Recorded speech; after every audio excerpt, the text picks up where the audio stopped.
morning, everyone. We are absolutely honored and delighted to have Dr. Lalitha Srinivasan with us today. Namaste.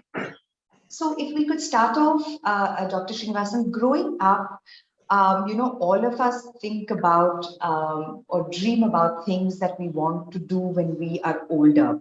What were some of the things that you saw yourself doing later on in life? I don't know. Probably I came from a middle class family which was interested in theater, literature, music mostly, but not dance. But since I know myself as a 4-year-old, I used to dance. Probably all kinds of things, imitating others, or something which provoked me to put on steps and then, I suppose, imitate something. Like this, I started. I don't know, I have known myself only with those things. I have not known earlier to that what I was. But I seem to have been dancing all along my life from a 4-year-old to today. And then they encouraged me at home to pursue my passion, and especially my sister, who was older to me, guided me. And also, when I saw others dance, I also started imitating them and making up my own dances to dance in functions. So this is how I went on. I didn't have any big aspirations then. Neither did I think of making career out of it or study something else and like today's girls aspire for. I didn't have any such. I was a simpleton from a very closely knit family. Who were some of the role models or heroes that you had when you were growing up, when you Yes, were a young girl? that's one thing I have to agree upon. My father was an electrical engineer stationed at project areas, and then he was at Hassan, the very foot of Malenadu in Karnataka, where they used to occur this cattle show, annual cattle show. During that time, they used to have Congress exhibition. So during that exhibition, there are lots of big names like Vaijayantimala, Lalita Padmini, Ragini, Kamala Lakshman, and Professor U.S. Krishna Chandrabhaga Devi, Maya Rao, and her sisters. Everybody used to come and dance every year. I was exposed to it for nearly 3-4 years, especially Kamala Lakshman's Pambati dance, what you call as Nadar Mudi Melarikum, which had acrobatic feats in it. நாதர் மூடி மேலிருக்கும் நாகப்பாம்பே நாதர் மூடி மேலிருக்கும் நாகப்பாம்பே நச்சுப்பையை வைத்திருக்கும் நல்ல பாம்பே நாதர் மூடி மேலிருக்கும் நாகப்பாம்பே. So I started doing all those things, and then I don't know, I went on after that, and that's what I made up my own small dances and taught my friends also and went on dancing. But I couldn't get any formal training in Hassan. And when we came to Bangalore, I was put to Keshavadatyashala with Guru H.R. Keshamurti. The very first day I entered the class, there was somebody practicing Mohini Bhasmasura, a dance drama, where the demon king is lured by Mohini, enchantress, who has taken that form from Vishnu to destroy this demon. I was so fascinated, I took my vow that I would dance this Bhasmasura's role with a big bush and a big kiritam, that is the crown on top of my head. I thought it was most fascinating, and I did do that for a long time with my master. And he encouraged me and gave me roles in his dance dramas like Kamadahana and Sri Krishna Parijatha, so many others which he was really putting up those days, and he encouraged me a lot to perform. Guru H.R. Keshamurti. So, how old were you when you joined H.R. Keshavamurthy's dance class? When did you start your formal dance education? I was 10-year-old when we came to Bangalore, and immediately within a week I joined the class which is close by in Malleshwaram. And then he encouraged me a lot. He taught me very generously. He was a very disciplined person, and he was a strict master also. And he belonged to the Kolara tradition of dancing in the Mysore school. So he taught me the basic adus and things and many margam of the Bharatanatyam repertoire, that is from Alaripu to Tillana, what you see today. So all those things I learned, and by 19 I got married. So only from 10 to 19 I was learning with him. Then I was in the final year of BSc also then when I got married. So it stopped, everything stopped. I could not ask my parents in that I would continue to dance. And we went to Bombay also for an year because my husband took up a job there. I was like a fish out of water in Bombay. I couldn't exist there without my dancing and without my family around me. So we came back after a year. I went back to dance class, but I was too scared to ask my parents not to take up dancing as a serious affair. So my master encouraged me to do the dance exams of the Karnataka government. I did my junior, senior, and proficiency grade with a first rank in proficiency grade in 1970. In 1966, I did my Ranga Pravesha, my debut performance. All this was because of my husband's encouragement. He's a very good organizer, and he helped me a lot to in these shows, and then met people. And because I was a shy person, I wouldn't talk to anybody by myself. I was mostly an introvert. So he is the one who took up all that organizing and meeting people and helped me a lot. So in 1970, I did my proficiency grade, and then I also my daughter was born in 68, and I took some time off. From 22, when I did my Ranga Pravesha, till 77, I did not dance. I do feel that I lost 10 long years of dancing, but during that time, it helped me to acquire knowledge. I did my history MA through Dharwad University, and also I started learning from Dr. Venkata Lakshma of Mysore Court tradition. She is Padma Bhushan, Dr. Venkat Lakshma, extremely good at Abhinaya. I was fond of Abhinaya from my childhood, so I went to her every weekend to Mysore and learned. All this, my family encouraged me. My parents never asked me not to do. Initially, they were a little apprehensive of my involvement in dancing, but later when they saw me on stage, they appreciated me a lot and then encouraged me to take care of so many things at home.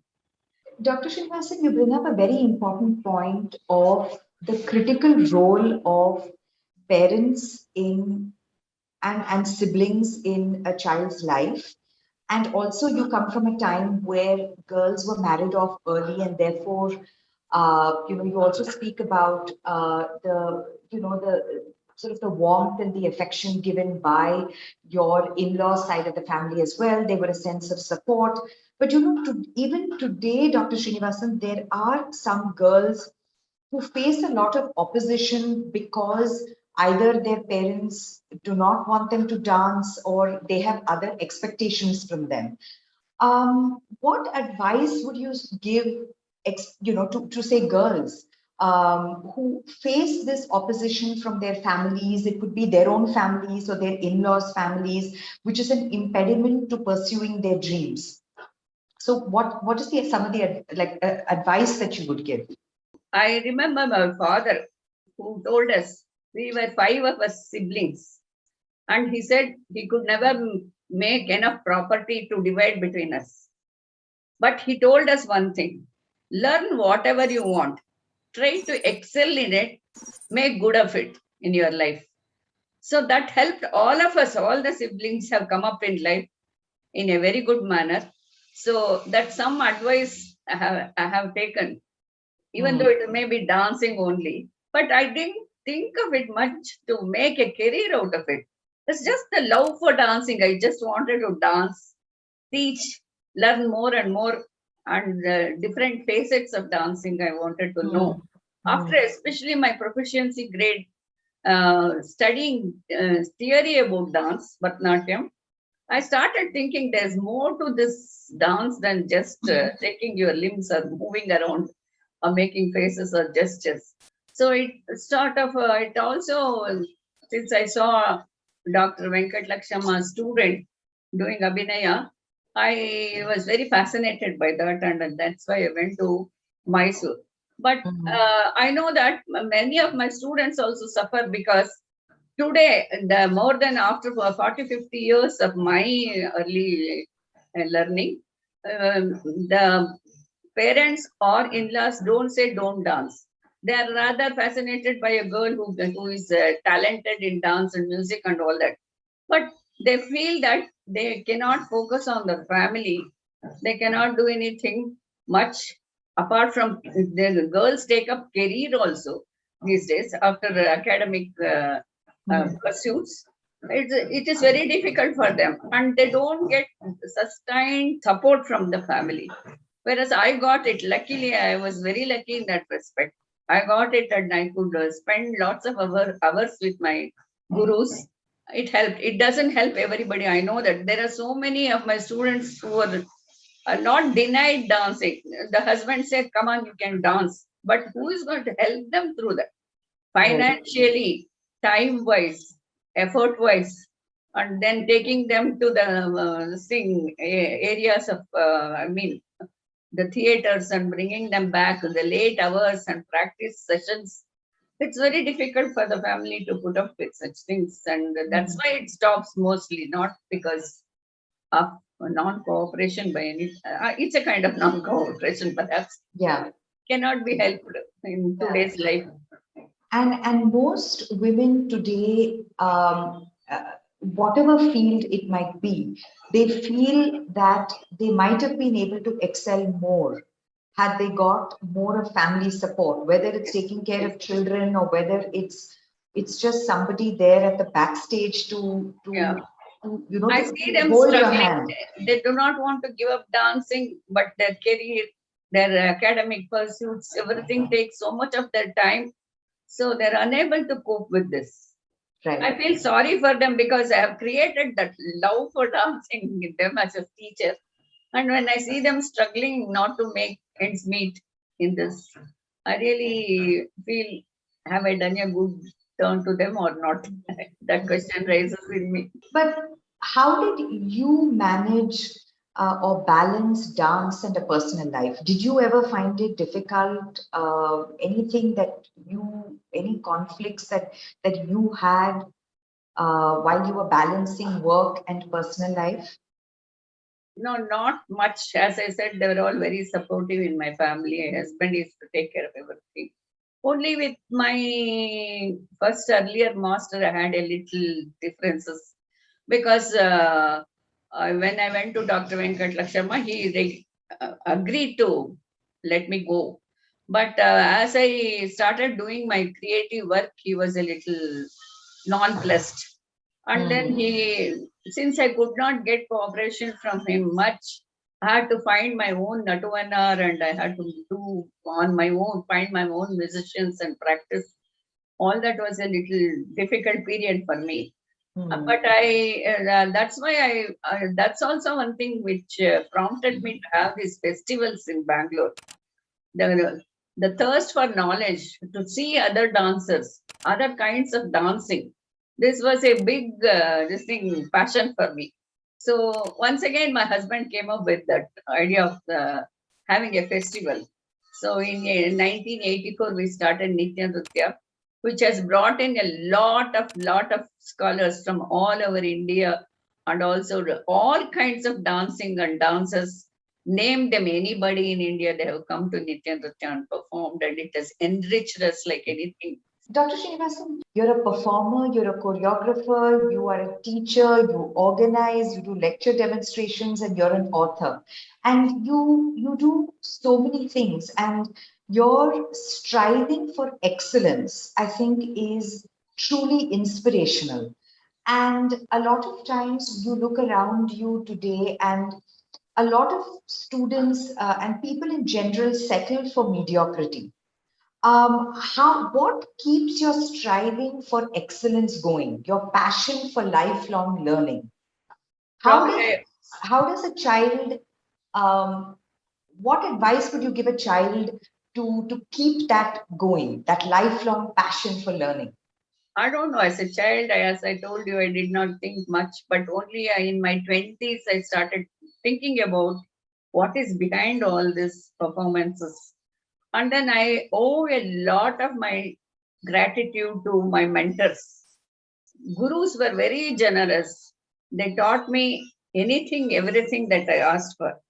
And their knowledge was so wonderful and deep, and I have benefited from them. Apart from this, I had the benefit of great scholars like Mahopadhyaya, Dr. Satyanarayana, and also art critic and musicologist B.V.K. Shastri, and then the great choreographer Maya Rao. All these people took interest in me. They led me on, especially B.V.K. Shastri asked me to do so many things like the Suladi Prabandha, which I reconstructed with the name Sulalita Nritya of 16th century. It was mainly his goading me on to do that. What is your contribution to Karnataka? You better do this, he told me. After I took 10 years to come up with it. I had to study about it. I had to research, and then I had to teach my students and come up with the solution of reconstructing it. And then after that, he once again told me, okay, this is the from the old times, 16th century. Now, what are you going to show your students the novel methods of dancing? What are you going to do?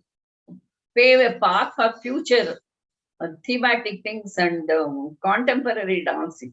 Why don't you take up Kannada poetry?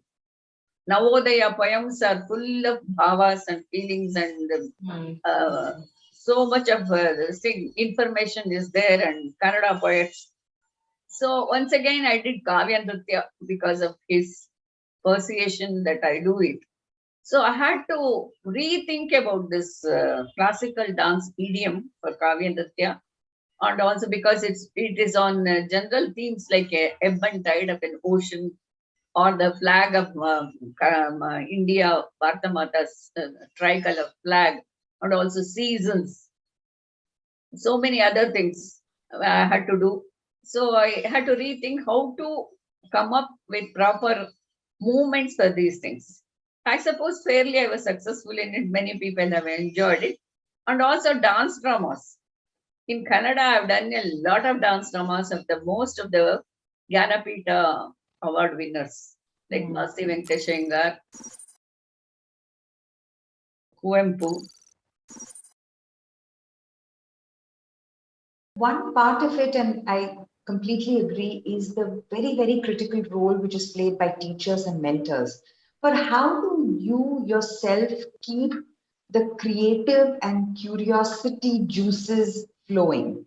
How did you keep going through this constant lifelong learning, thinking, researching, reflecting? Even today, I feel like a child standing on the shores of a sea, Whenever I read something and I feel I've known this. But as you delve deep into it, there's so much more opens up. And also the magazines on dance and all carry the work of the artists all over India, abroad and all that. That really inspires me. There's so many things which is being done in the field of dance. And every time I get amazed by the beautiful dancing they have put up, or when we see in Nitya Nritya also some of those works, it really triggers my imagination. And also, though I'm not a contemporary style of dancing, I have not adopted to the neoclassical idiom I have worked with. Like in my Nisha Vibhrama, which is the story of a night, for instance, it's not a mythological thematic. And also Anveshane, the quest for God. There are so many people who have shown me the path to do, and then really it's amazing how the dance field has grown in the last 20 years. And when I see youngsters doing so much more intelligent work, I also get very fascinated by those things. Though I'm unable to approach with contemporary thoughts or that kind of intelligence as today's children have. Who or what are your sources of inspiration? You mentioned a lot of role models when you were growing up, when you were very young. Have some of these role models changed over time? And what are your sources of inspiration? I think it is mostly that's what as I read about the dance fields, so many happenings and then creative work being done in other styles of dancing or all over the world or all over India. It really makes me feel I want to also be in par with some of them. And then my students are a blessing for me. I teach them classical dance up to their Ranga Pravesha, definitely what I learned from my gurus, I teach them. But afterwards, they are fed into these dance dramas and features, and they learn to dance other modes of this neoclassical styles, creative aspects of dancing, and I do a lot of contemplation before I take up work. I read a lot about it. Interdisciplinary knowledge is another thing which is very necessary to come up in these fields. Music, literature, sculpture, painting, everything is pooled into making you a dancer. That's the most difficult aspect of dancing. So much of learning has to go in. Otherwise, you cannot do creative work. So everything sort of, whenever I'm surprised at a thing or whenever I feel this is very beautiful, I try to approach it as and another fascinating thing for a dancer is appearing on stage. I cannot deny that. The glamour of dancing, and then you're on stage, so many eyes are watching you. I feel I have been on the best, on top of the world, whenever I have been dancing on stage. It's a strength, it's a power in an artist to hold so many hearts together and trying to share the beauty, Satyam, Shivam, Sundaram. You share that aesthetic sense, you share that spiritual sense, and you share the truth of life, the very essence of life. That is something which is very fascinating in every work I do. I feel it becomes real at that time, whatever I do for me. So, Dr. Srinivasan, a lot of your students also have careers. They might be doctors, they might be engineers, they might be teachers, they might be lawyers. How do you think art, or in this case, dance and music, um, has changed them as a person? Definitely, it has. It has. Even the parents come and tell me, compliment me that the child has really imbibed cultural values and other things, and also even to how to dress up and all that. I know the career is a very big burden on the girl, and the family life is also another aspect which takes a lot of her time and all that. But this is a passion. Dancing is a passion. You have to balance your life with it. If you want to really do it, you have to sacrifice a few things. That is very necessary. As if for your job, you give 9 to 9 o'clock, 12 hours of your time. You have to at least give 8 to 78 hours of your time in this. And you have to be physically fit. You have to be healthy. And also always studying, knowing things, what's happening around you, the experiences of life, the travel that you do, everything enriches you. And also, that's what it is. You are so much benefited by the life's experiences also. Only you have to keep your eyes and ears open to things.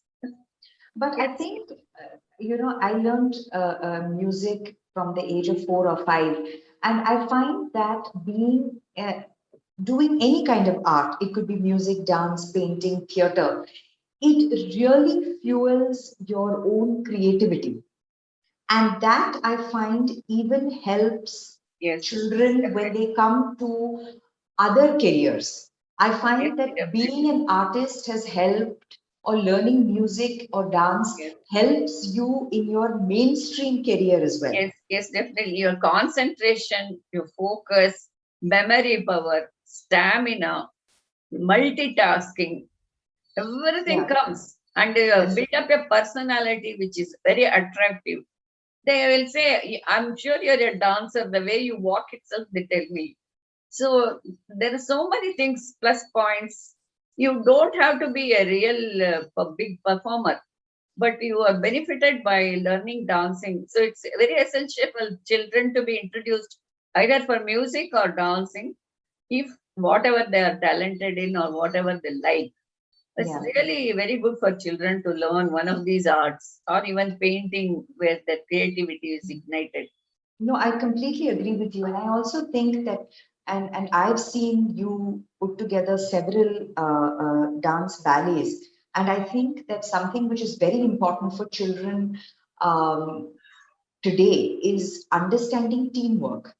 And nothing, and when you do a dance ballet, understanding your role, understanding your responsibility, and then understanding the others around you and what Those they things are doing. also I have watched, and so much of mythology, our culture goes into their making, which they wouldn't have otherwise studied. So I had to do a ballet, I have to describe to them everything in it, what character they do and why do they do that, and I have to choose them accordingly to, they should suit the character, they should understand the character.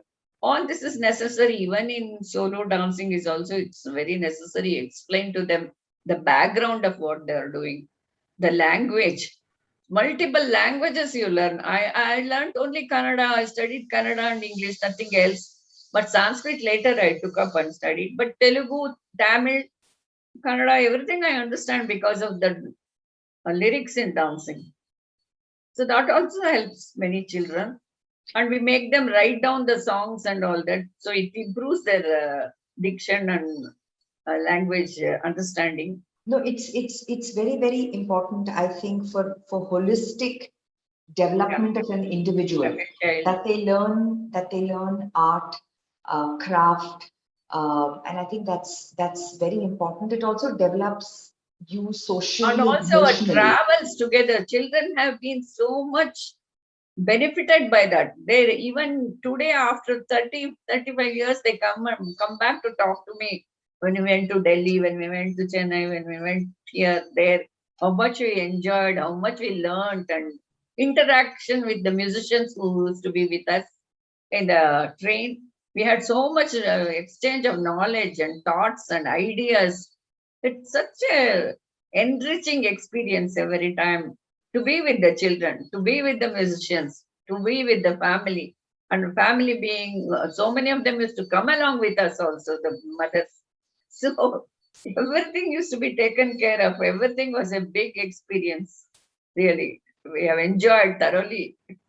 Dr. Srinivasan, how has being a teacher and a mentor and a guide, how do you view that? How do you engage with being with students? Do you, your perspectives on teaching Yeah, and mentoring?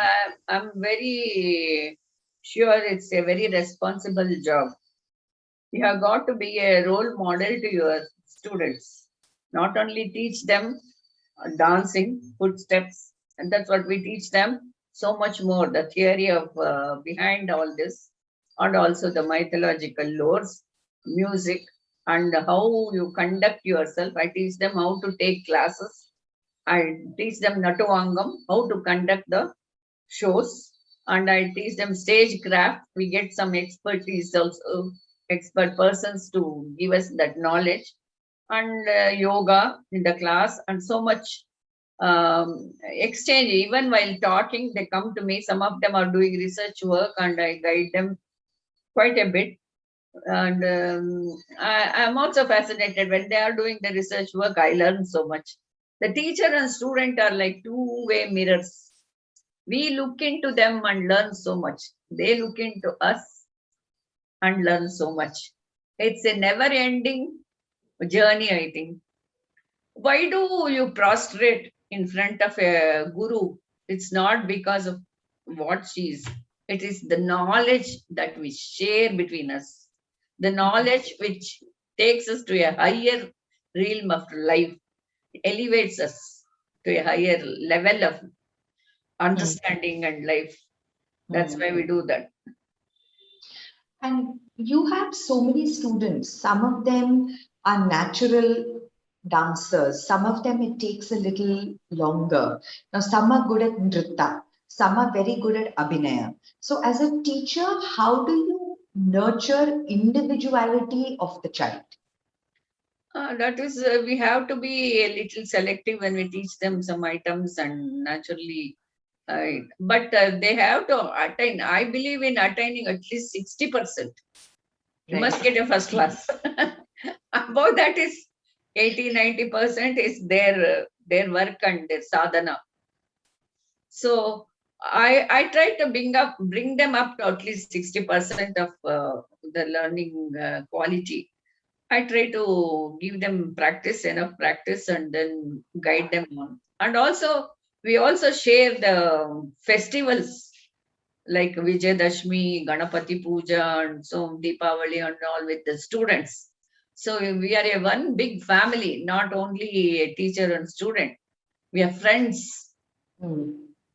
All the students of mine still have contact with me, and then this bonding is something which is most beautiful, I think, in life.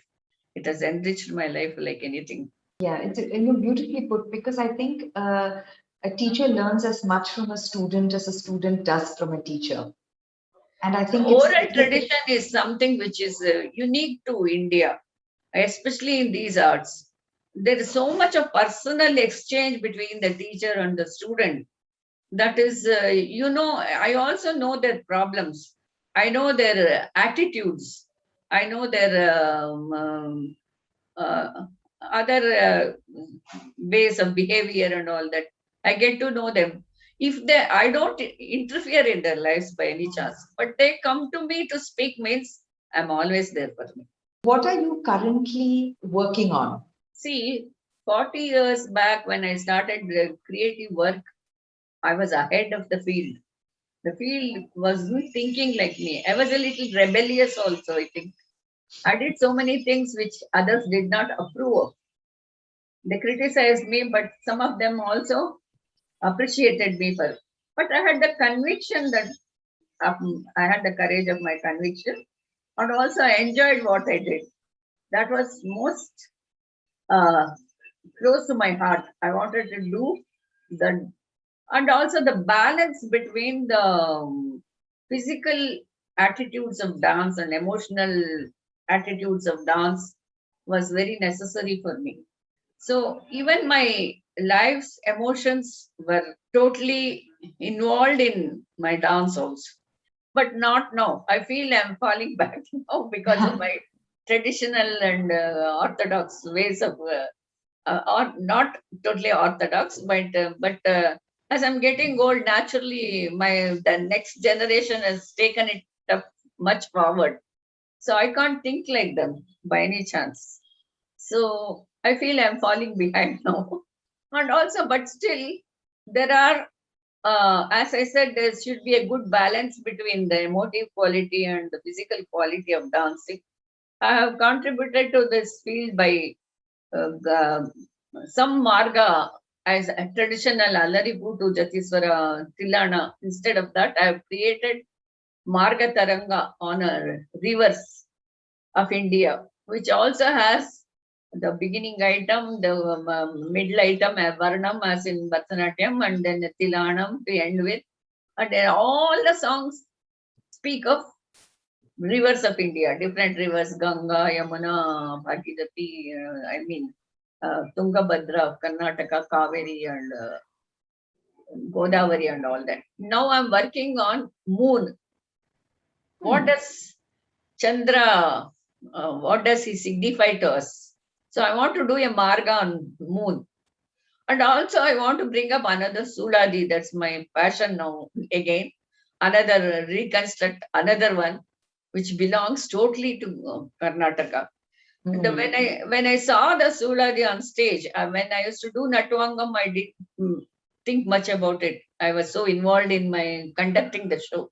We recorded it, and when we put it up on stage and I could view it, I certainly understood this is not this just dance. It's the society's reflection. As Kannadigas, it's born out of Kannada soil. It is something which belongs to the Sri Vaishnava Pantha. It belongs to the Bhakti, Madhura Bhakti aspect of the religion or the followers of Vaishnavism. And the lovely lyrics in simple language, all this appealed to me. I said, dance is not just one aspect of art. It has a wide perspective. It has so many things. It is a language, love for your motherland, and this thing, faith, civilization, faith, society around you. All this is involved in making up a dance. So I get fascinated by these attitudes of my dance. And looking back, is there something that you would have done differently?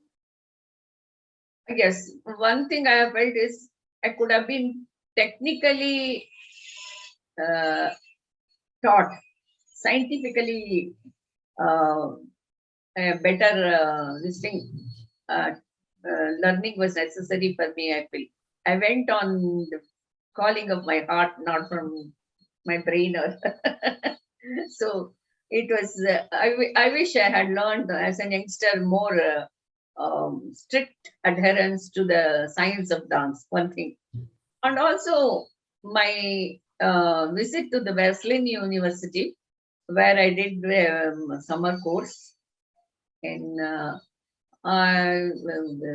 choreography and mind and body relationship and teaching methods and all the 4 subjects I took and did course. That opened my eyes to, my choreographer used to tell me, you always used to think of some theme, some story from mythology, some god has to be there for you to describe in your dances. Why don't you think otherwise? You can build a dance without any theme or any story to tell. So I started thinking on those lines, and that has helped me choreograph this Kavya Nritya poems from the Kannada literature, and also Anveshane, which is a quest for God. So I could start thinking about how the body also interprets. The body language is so important in dancing, not only your gestures or facial expressions. Unless that internal this thing is connected to the external aspect of your this thing dancing, you are not a successful dancer. You have got to understand that communication has to be built up by your body, your gesture, your language, your facial expression, everything has to come through. And that's something I learned there, which has helped me a lot. And you also mentioned something very important, which is the balance between the mind and the heart. And I think it's a difficult balance, and probably one that comes with years and years of experience. Any advice on how young people should try and achieve that balance? I feel that today's youngsters are have their finger in so many pies. They should focus on one thing. Earlier, you may learn several things when you're as a child, but gradually you should know what you are meant for, what you would love to pursue, where your learning heads you. So you must learn, and also you must choose a parent. This is parents' responsibility. I think they should put the child, encourage the child when they want her to be a musician or a dancer, put to a good teacher. They must find out who is teaching well and put her to a good teacher. And once she starts learning for 8 to 10 years, she must be obedient, faithful to that guru. I believe in this. And then after that, when she's put on stage, does her debut or whatever it is, or exams or whatever to qualify herself, she must again start doing, if the teacher is also a little creative and does some work, involving herself in that, doing Natvangam, teaching, learning, studying, and theoretical aspects of it and all that. Another 10 years goes by. So by 30, if you have made a name, you know the firm ground on which you are standing, you should start doing your creative work. Wherever your heart goes, whichever learning is most interesting to you, whichever path, and you have to equip yourself with a lot of knowledge.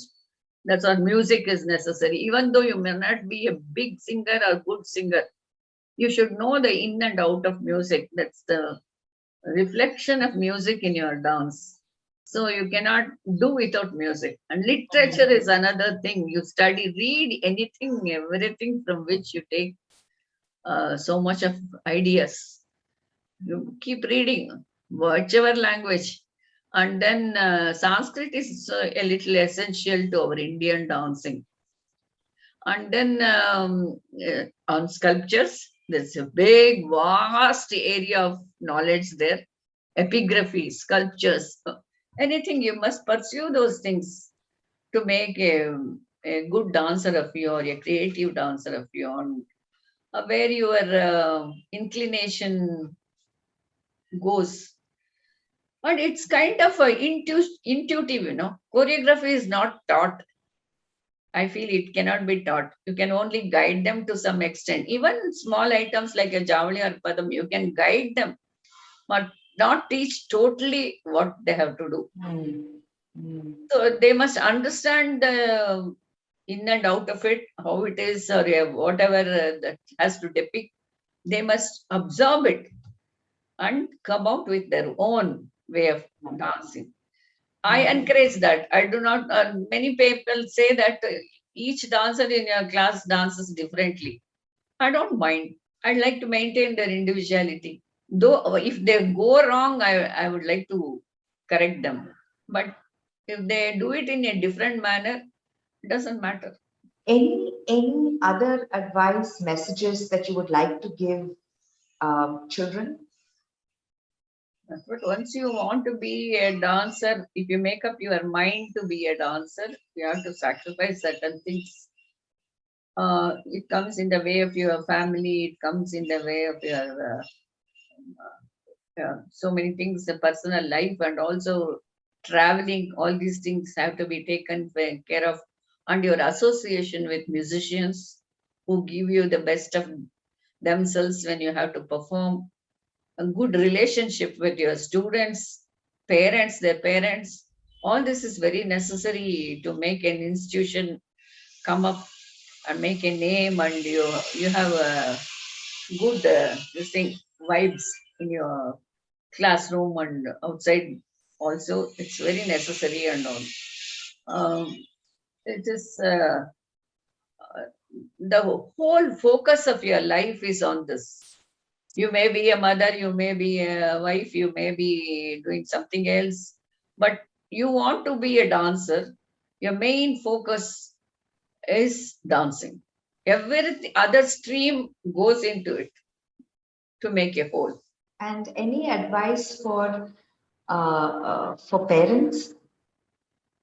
Yes, don't deter her from classes just because she has a small test or some small exam.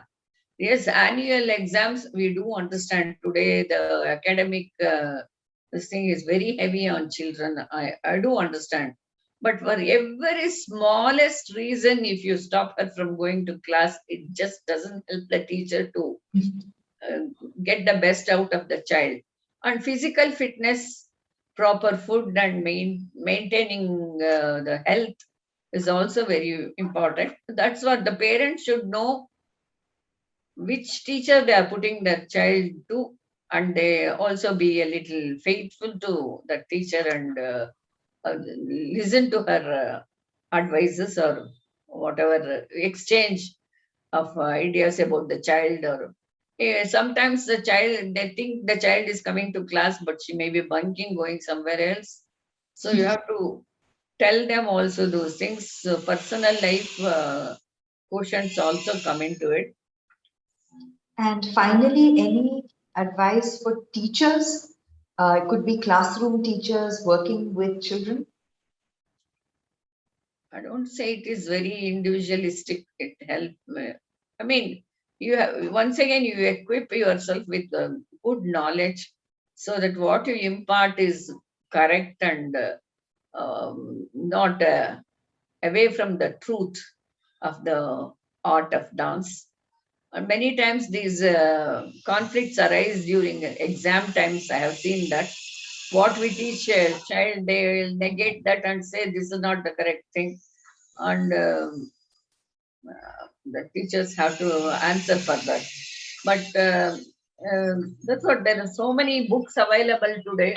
You can equip yourself with the knowledge and correctness and even correction of the some of the Telugu scripts of the Tanjore quartet and Bharatanatyam and all. You can approach a scholar and find out what is correct, and those things have to be done. When you know that inclination, sort of it is gnawing at you that something may be wrong here, you must always approach somebody who is knowledgeable, and either in music or literature or in these basic do patterns or choreography and all. So many times Maya Rao, the famous choreographer, has guided me saying, "You have done very well, Lalita, but this would be better for you." So I've taken her ideas. So other teachers also sometimes they come and tell us, "We enjoyed this," or "You could have done better than this," or some such things. It's very necessary that exchange and good. That's what criticism is also necessary from not only art critics who write in papers, but also other well-known people in the field, either dancers or scholars. Thank you so much for your time. As I said, I have the privilege of knowing you personally, and you're definitely a role model for me. And to keep going, and this thirst for knowledge that you have and thirst for learning is truly inspiring. So thank you for taking the time to talk to us today. Thank you so much. Thank you. Yes, I hope I have at least given some important points in this talk of mine. Thank you.